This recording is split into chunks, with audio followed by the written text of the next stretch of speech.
Hi, it's Sue with today's Bible reading for January 24th. I'm reading Exodus 19 to 21 from the World English Bible. Verse 1. In the 3rd month after the children of Israel had gone out of the land of Egypt, on that same day they came into the wilderness of Sinai. When they had departed from Rephidim and had come to the wilderness of Sinai, they encamped in the wilderness, and there Israel encamped before the mountain. Moses went up to God, and Yahweh called out to him. Moses went up to God, and Yahweh called to him out of the mountain, saying, This is what you shall tell the house of Jacob. Tell the children of Israel, You have seen what I did to the Egyptians, and how I bore you on eagle's wings and brought you to myself. Now, did you notice it talked about Jacob and Israel? And by now you probably know that's the same person. Jacob's name was changed to Israel. But that's just another example of how the Bible sometimes interchanges names. And you've got to watch for that because you'll be confused about who's who if you don't understand. It sometimes uses different names for the same person or place. Verse 5. Now therefore, if you will indeed obey my voice and keep my covenant, then you shall be my own possession from among all peoples, for all the earth is mine, and you shall be to me a kingdom of priests and a holy nation. These are the words which you shall speak to the children of Israel. Moses came and called for the elders of the people and set before them all these words which Yahweh commanded him.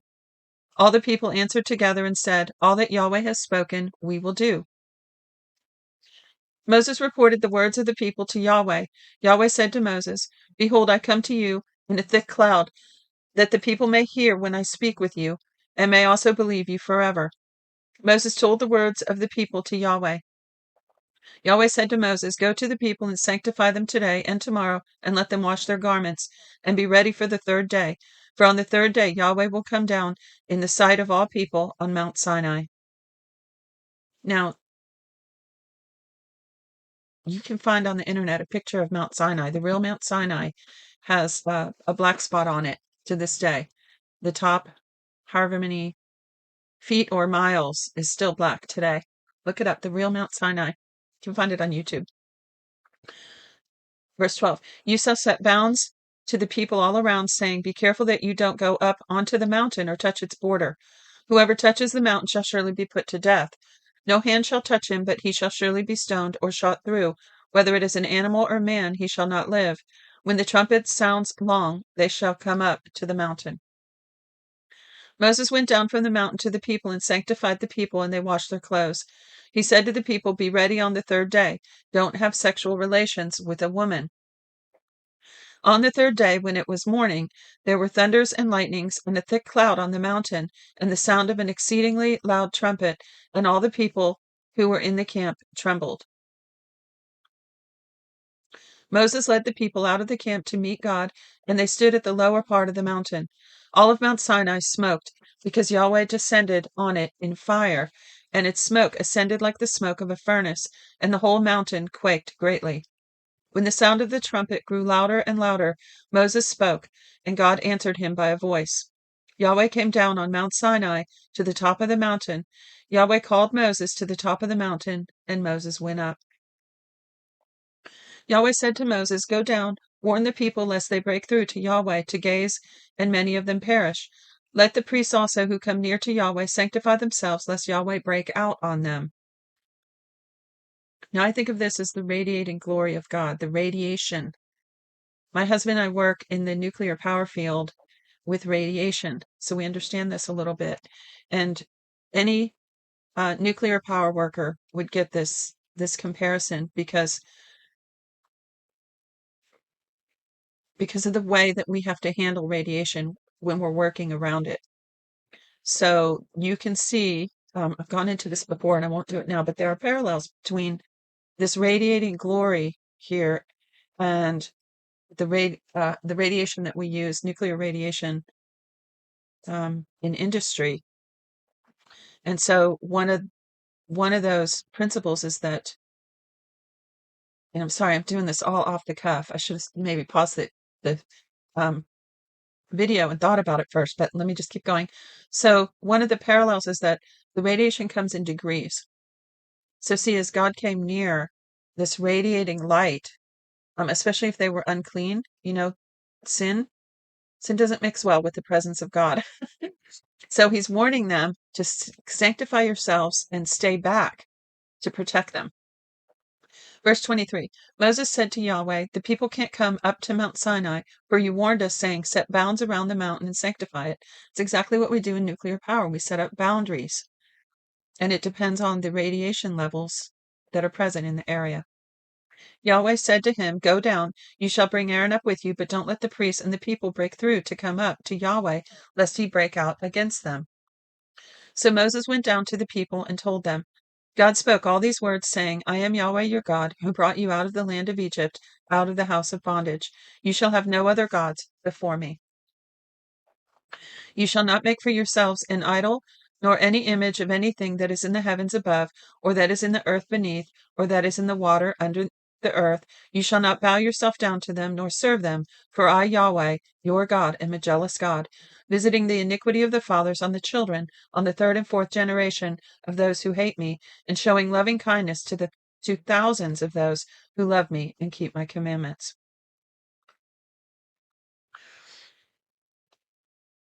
You shall not misuse the name of Yahweh your God, for Yahweh will not hold him guiltless who misuses his name. Remember the Sabbath day to keep it holy. Let me pause again and say, and this is the beginning of the 10 Commandments being given. The first time they've been given, and actually there's more than 10. There's, I think, 613. But in this list that God is giving Moses, think about it. If you've never read your Bible, if this is new to you, this is when they were first given. So even, the influence of this has come down through history, even to us today. I mean, we legislate the 10 Commandments, right? Whether or not they can be in public here in the U.S., in schools, on the walls of school buildings. And in actuality, a bill was just passed that allows the 10 Commandments and such back in schools. That's a sidebar. But if you want a link for that, if you want to know more about it, just email me. I'll see if I can find it for you. But at any rate, here's the beginning. Shouldn't we understand and know where all this originated before we go debate it in our public square? So here you go. You're getting educated on this very first giving of the 10 Commandments and exactly what they are. So I left off on verse 8. Remember the Sabbath day to keep it holy. You shall labor 6 days and do all your work, but the seventh day is a Sabbath to Yahweh our God. You shall not do any work in it, you nor your son, nor your daughter, nor your male servant, nor your female servant, nor your livestock, nor your stranger who is within your gates. For in 6 days Yahweh made heaven and earth, the sea, and all that is in them, and rested the seventh day. Therefore Yahweh blessed the Sabbath day and made it holy. Honor your father and your mother, that your days may be long in the land which Yahweh your God gives you. And I believe that's the only commandment with the promise there. Honor your mother and father, that your days may be long in the land which Yahweh your God gives you. Verse 13, you shall not murder, you shall not commit adultery, you shall not steal, you shall not give false testimony against your neighbor. You shall not covet your neighbor's house. You shall not covet your neighbor's wife, nor his male servant, nor his female servant, nor his ox, nor his donkey, nor anything that is your neighbor's. All the people perceived the thunderings, the lightnings, the sound of the trumpet, and the mountain smoking. When the people saw it, they trembled and stayed at a distance.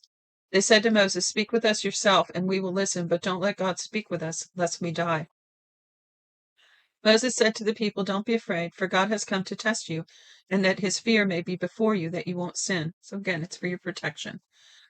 Verse 21, the people stayed at a distance, and Moses came near to the thick darkness where God was. Yahweh said to Moses, this is what you shall tell the children of Israel. You yourselves have seen that I have talked with you from heaven. You shall most certainly not make gods of silver or gods of gold for yourselves to be alongside me. You shall make an altar of earth to me, and shall sacrifice on it your burnt offerings and your peace offerings, your sheep and your cattle. In every place where I record my name, I will come to you and will bless you.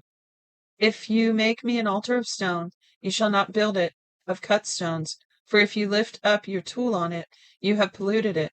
You shall not go up by steps to my altar, that your nakedness may not be exposed to it. Now these are the ordinances which you shall set before them. If you buy a Hebrew servant, he shall serve 6 years, and in the seventh he shall go out free without paying anything. If he comes in by himself, he shall go out by himself. If he is married, then his wife shall go out with him. If his master gives him a wife, and she bears him sons or daughters, the wife and her children shall be her master's, and he shall go out by himself. But if the servant shall plainly say, I love my master, my wife, and my children, I will not go out free, then his master shall bring him to God, and shall bring him to the door or to the doorpost, and his master shall bore his ear through with an awl, AWL, and he shall serve him forever. So that's a bond servant. Verse 7. If a man sells his daughter to be a female servant, she shall not go out as the male servants do. If she doesn't please her master who has married her to himself, then he shall let her be redeemed. He shall have no right to sell her to foreign people, since he has dealt deceitfully with her. If he marries her to his son, he shall deal with her as a daughter. If he takes another wife to himself, he shall not diminish her food, her clothing, and her marital rights. If he doesn't do these three things for her, she may go free without paying any money. One who strikes a man so that he dies shall surely be put to death, but not if it is unintentional, but God allows it to happen. Then I will point you to a place where he shall flee. If a man schemes and comes presumptuously on his neighbor to kill him, you shall take him from my altar that he may die. Anyone who attacks his father or mother shall surely be put to death. Anyone who kidnaps someone and sells him, or he is found in his hand, he shall surely be put to death. Anyone who curses his father or mother shall surely be put to death. Wow. If men quarrel and one strikes the other with a stone or his fist, and he doesn't die but is confined to bed, if he rises again and walks around with his staff, then he who struck him shall be cleared. Only he shall pay for the loss of time and shall provide for his healing until he is thoroughly healed. If a man strikes his servant or his maid with a rod and he dies under his hand, the man shall surely be punished. Notwithstanding, if his servant gets up after a day or two, he shall not be punished, for the servant is his property. If men fight and hurt a pregnant woman so that she gives birth prematurely, and yet no harm follows, he shall be surely fined as much as the woman's husband demands and the judges allow. But if any harm follows, then you must take life for life, eye for eye, tooth for tooth, hand for hand, foot for foot, burning for burning, wound for wound, and bruise for bruise. If a man strikes his servant's eye or his maid's eye and destroys it, he shall let him go free for his eye's sake. If he strikes out his male servant's tooth or his female servant's tooth, he shall let the servant go free for his tooth's sake. Verse 28. If a bull gores a man or a woman to death, the bull shall surely be stoned, and its meat shall not be eaten, but the owner of the bull shall not be held responsible. But if the bull had a habit of goring in the past, and this has been testified to its owner, and he has not kept it in, but it has killed a man or a woman, the bull shall be stoned, and its owner shall also be put to death. If a ransom is imposed on him, then he shall give for the redemption of his life whatever is imposed. Whether it has gored a son or has gored a daughter, according to this judgment, it shall be done to him. If the bull gores a male servant or a female servant, 30 shekels of silver shall be given to their master, and the ox shall be stoned. If a man opens a pit, or if a man digs a pit and doesn't cover it, and a bull or donkey falls into it, the owner of the pit shall make it good. He shall give money to its owner, and the dead animal shall be his. If one man's bull injures another's so that it dies, then they shall sell the live bull and divide its price, and they shall also divide the dead animal. Or if it is known that the bull was in the habit of goring in the past, and its owner has not kept it in, he shall surely pay for the bull, and the dead animal shall be his own. And that is it for today's reading. Thanks for joining me. God bless you till next time.